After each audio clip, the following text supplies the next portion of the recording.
Selingkuh lagi, selingkuh lagi, selingkuh lagi. Kali ini dengan Mawa udah diinterview sama Densu dan juga si cowoknya Insani udah diinterview Dr. Richard dan terlibat di sini Inara sebagai selebriti yang terlibat yang konon yang dituding sebagai selingkuhannya atau pelakornya. Pokoknya udah jadi ribet lah. Gue bukan mau bahas gibahnya. Tapi again mau ngulik soal apa yang kita bisa ambil dari kejadian ini buat buat pelajaran dan relationship. Yang gua mau ngomongin di sini mungkin nggak akan enak kedengerannya. Tolong kalian use an open mind, jangan langsung emosi. Satu, kita bahas selingkuhnya. Selingkuh itu kenapa sih? Kalau secara klasik, alasan si cowok selingkuh di sini adalah katanya istrinya nadanya kurang lembut atau kasar. Tapi memang biasa selingkuh di bagian cowok-cowok yang alasan klasik suka dipakai. Itu dari sang istri banyak peraturan, marah-marah, bentak-bentak, terlalu mengkritik cowoknya terus, terlalu demanding. Dan di sini memang istri sah ini suka melakukan, mereka berlindung berdasarkan status istri sah. Karena merasa udah istri sah, jadi mereka tuh cuci tangan kalau cowoknya itu selingkuh. Padahal yang perlu dibedah adalah kenapa cowok itu mau selingkuh. Kalau hubungan sama lu baik-baik aja, cowok nggak akan selingkuh.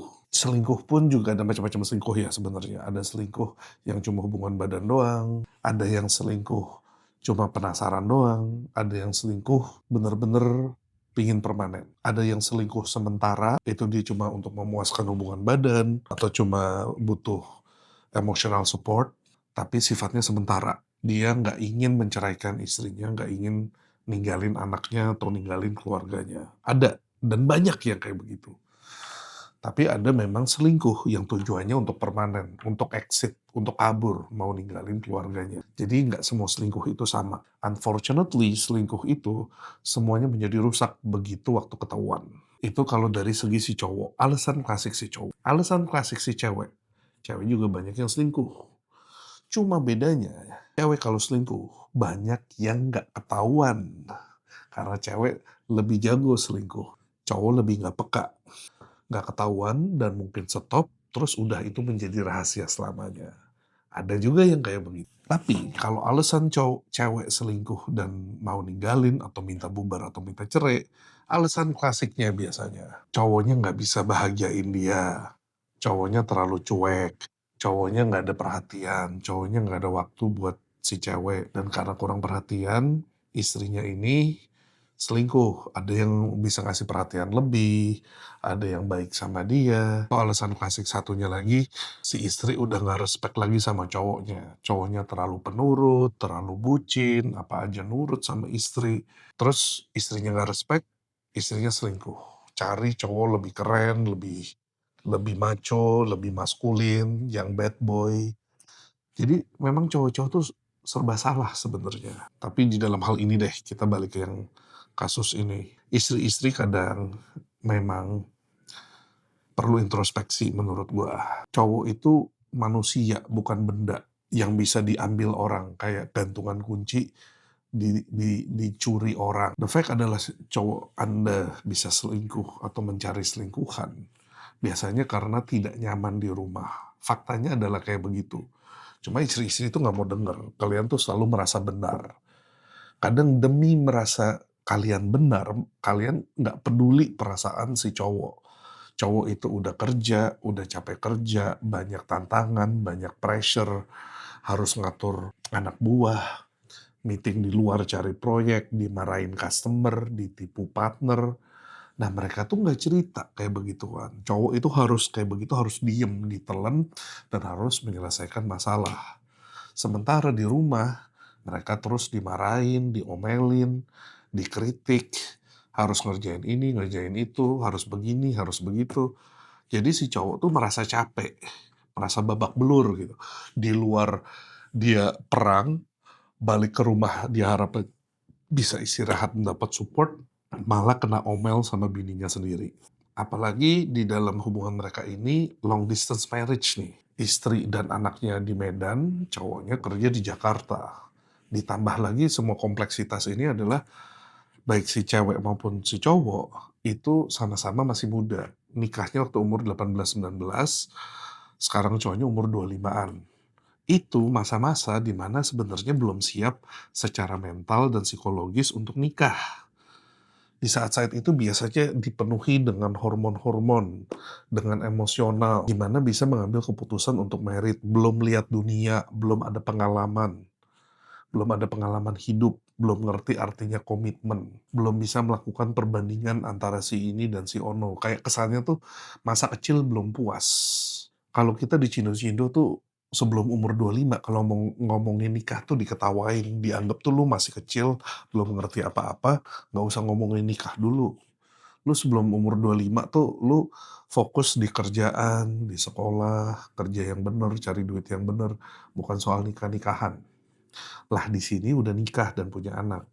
Jadinya belum siap, apalagi terus cowoknya berusaha katanya dari nol, apa, usaha ini, usaha ono, udah makin sukses mungkin, udah mungkin banyak duit, makin kenal dunia luar, udah bergaul sama selebriti, artis, ya lama-lama namanya manusia kegoda juga dong. Apalagi dengan umur yang masih rentan seperti itu.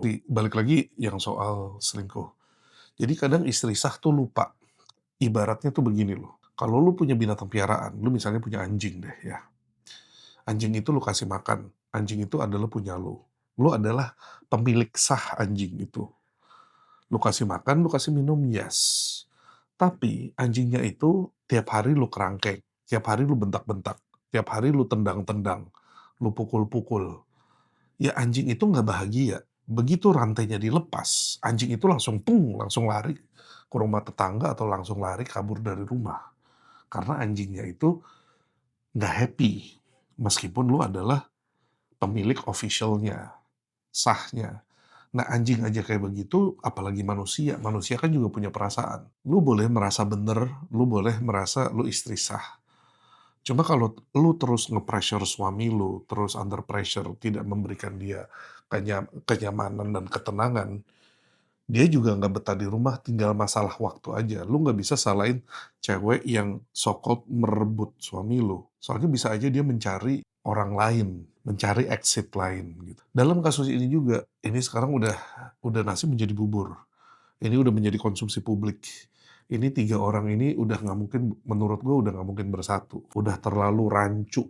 Si cowok kalau balik ke istrinya udah susah karena kayak udah hubungannya juga nggak akan enak gitu loh. Udah terbuka di muka publik, udah ada video, udah ke podcast, udah apa. Zaman sekarang tuh juga gue lihat ribut-ribut masalah suami istri, larinya kok ke podcast, larinya kok ke sosial media, lah kok malah terang-terangan dibongkar di publik. Kalau zaman dulu, kalau ada masalah kayak begini tuh masalah dikecilkan, diselesaikan secara internal.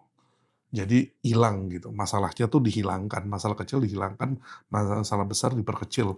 Lah ini malah masalahnya di-blow up, buar, keluar semuanya. Dan si cowok juga kalau ke cewek yang baru, siapa Inara itu, juga udah susah. Itu public figure, selebriti, udah pengaruh nama baiknya, udah pengaruh bisnisnya, udah banyak netizen yang ngomongin. Udah temen-temennya si cewek, temen-temennya si cowok, temen-temennya si istri, wah udah terlalu banyak noise, udah terlalu banyak kegaduhan, itu udah ringsek lah. Gua nggak bisa kebayang hubungannya ke depan gimana. So guys, pelajarannya di sini adalah jangan married terlalu awal. Pilihlah orang yang udah memang siap-siap benar-benar mau married, yang udah ngelewatin dunia.